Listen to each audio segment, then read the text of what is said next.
When life breaks your story, you are not meant to rewrite it alone. Boy, did I just say that with all that energy? That's not how I felt yesterday. Yes, I'm still recovering from a broken arm, but the good news is I'm not going to talk to you about the broken arm. I'm going to talk to you about the rewrite part. You're not meant to rewrite your story alone. I have lived through so many now what seasons where life has broken my story, and I start asking myself, now what?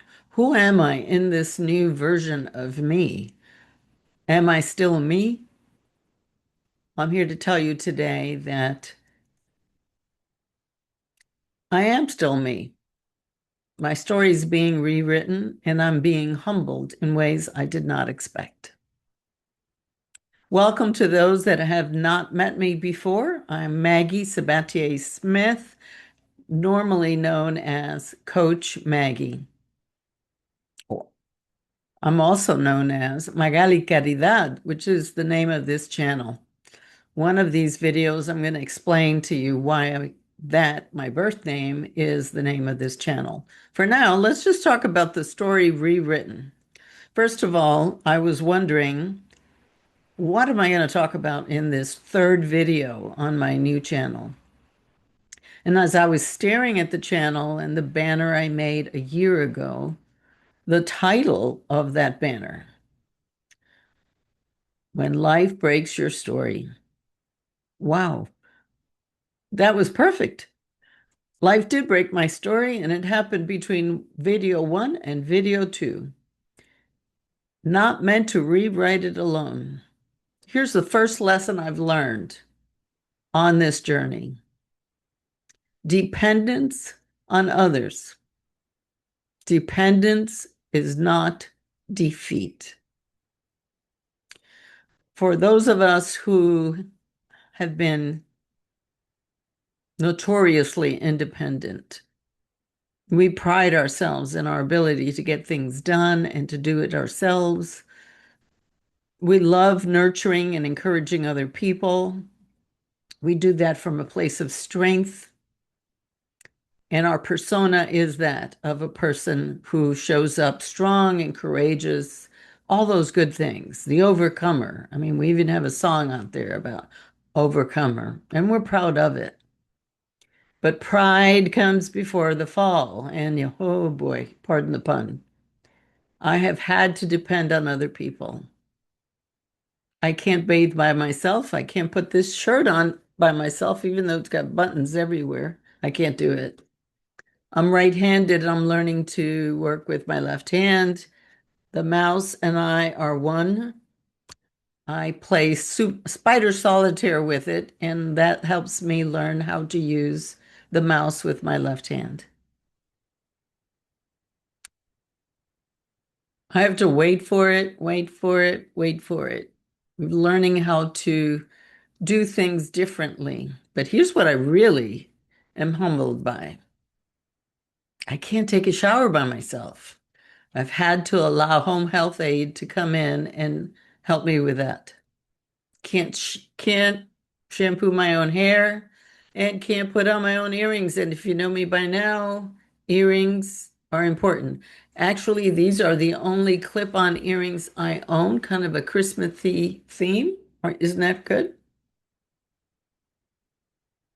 So yes, I've had friends that have come over to fill up my bird feeder. Can you believe that matters to me?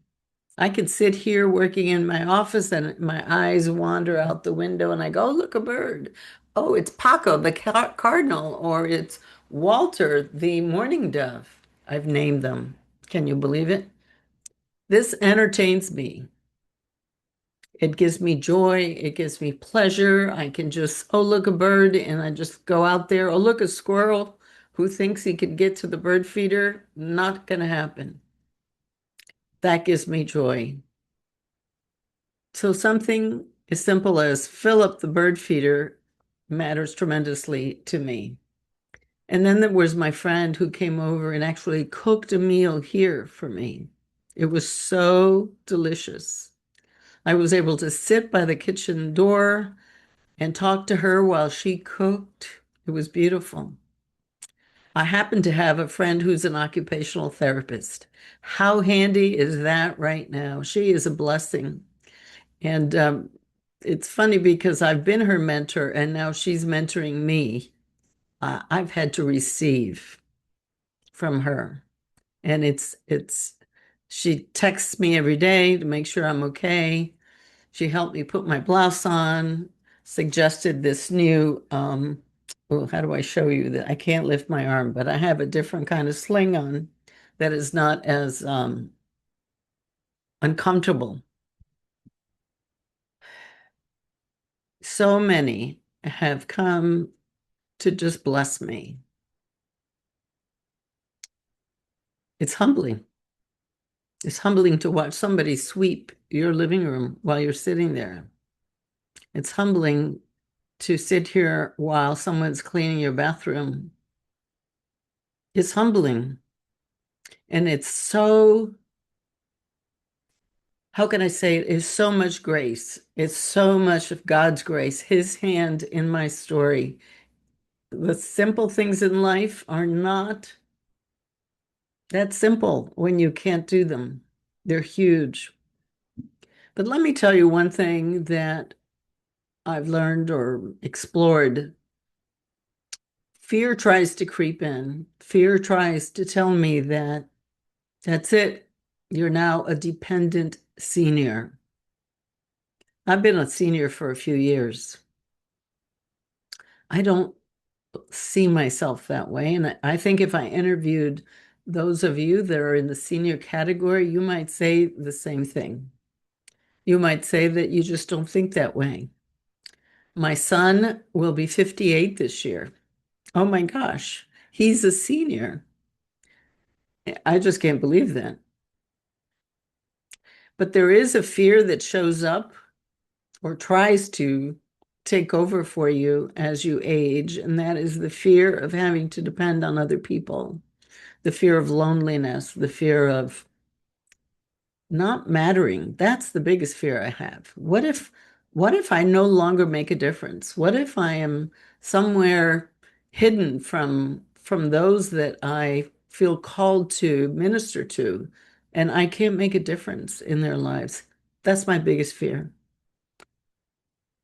Because I believe that the moment that happens, the Lord's going to take me home.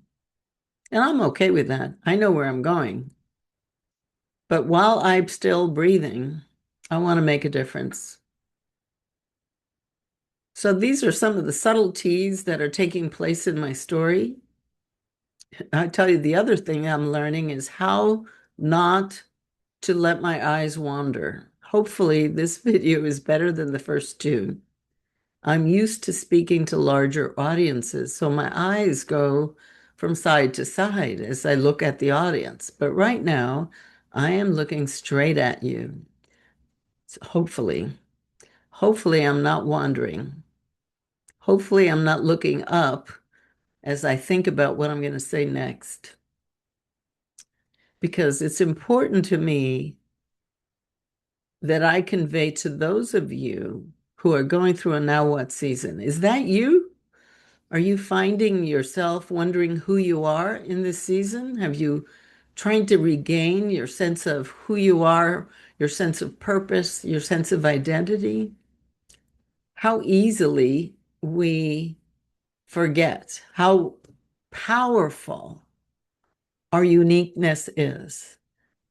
We tend to think that it has to do with our title or circumstance, but no, God created us uniquely. He wired us uniquely. He gave us gifts and talents that no one can take from us. It's our calling, it's our purpose.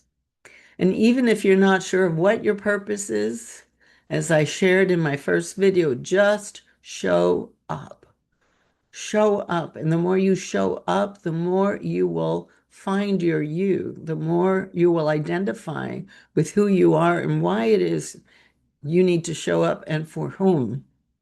And then you show up fully alive. You put those earrings on, you put a little lipstick on, you try to get hairspray to renew your sense of I don't know, personality, your look, if that's important to you, you make it happen. You make do with what you have and what your current situation is. I hope I'm encouraging you today. I want you to remember this one thing. Dependence on others is not defeat. It's actually a victory that you can be so loved that someone would come and spend time with you, sit at your side, just even talking. That's a victory. So for today, God bless you. If life has broken your story, remember it's just a pause in your journey, just a pause, an opportunity to pray through and ask God, how will you use this season for your purposes? Until the next one, thank you. God bless.